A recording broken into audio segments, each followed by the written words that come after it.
Hi, it's Tiffany with HistoricIndianapolis.com, and today joining me is Libby Cierzniak. She is an attorney with Faegre, Baker & Daniels. She's a lobbyist and a real enthusiast of the state capitol where we are right now. Thank you so much for joining us. Oh, happy to be here.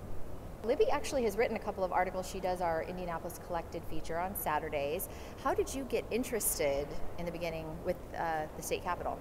Well, they just completed a substantial renovation of the State House in 1988 to celebrate its centennial, and I came to work here right after the 88 election. And, you know, to work here is really to fall in love with the place. And I have to say, if you've never been here in the evening, when they lower the lights and you get the sense of what this place must have looked like when the gas lights were operating, it really is beautiful. What a romantic notion. Yeah. Do you want to talk a little about maybe your favorite parts of the building and things you like to highlight?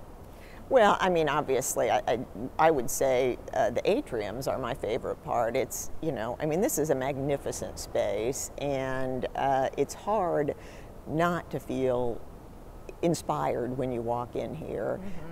If you look around and see the beautiful stenciling, and I'm sure you picked that up, this only lasted in its original form from 1888 until about 1904.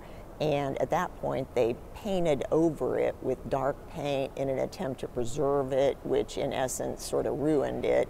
In the process of renovating the State House, they actually scraped back the layers, discovered the original paint colors, and spent painstaking hours replicating what this looked like before really the dawn of electricity. Right. So when the plans were submitted, they one of the biggest things that the architects that were reviewing them looked for was, you know, was there enough daylight to light this place during the day, and then, you know, it would be lit by gaslight at night. Right. And if you look at the chandeliers, and the arms that stick up are for the gas light, and the ones that stick down are for the electric light.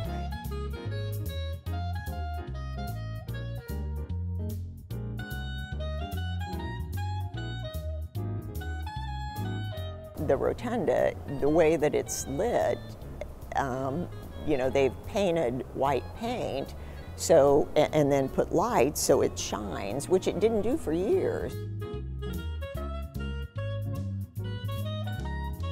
We did get to go. Thank you so much for putting us with Mike, getting us up to the top of the rotunda. What an amazing view of the city from up there.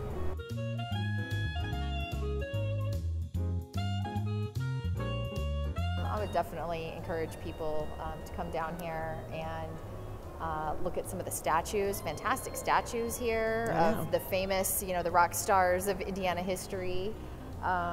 Pictures of, you know, I think old governors and judges, and there's so much to see here. It is just a cornucopia of beautiful design. Well, and I guess I'll just say, I was telling you earlier about an 1888 article that Harper's wrote about various attractions in Indianapolis, and they weren't overwhelmingly positive about the State House because they felt as if legislators had been too tight with the budget and had not included all of the embellishments that were in the original plan.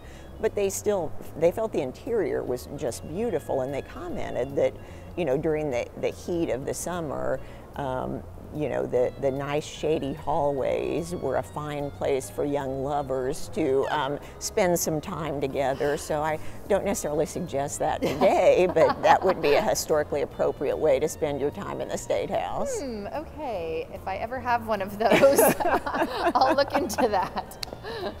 Well, Libby, thank you so much for joining us. I really, really appreciate the invitation, and what a spectacular place this is. Thank you so much.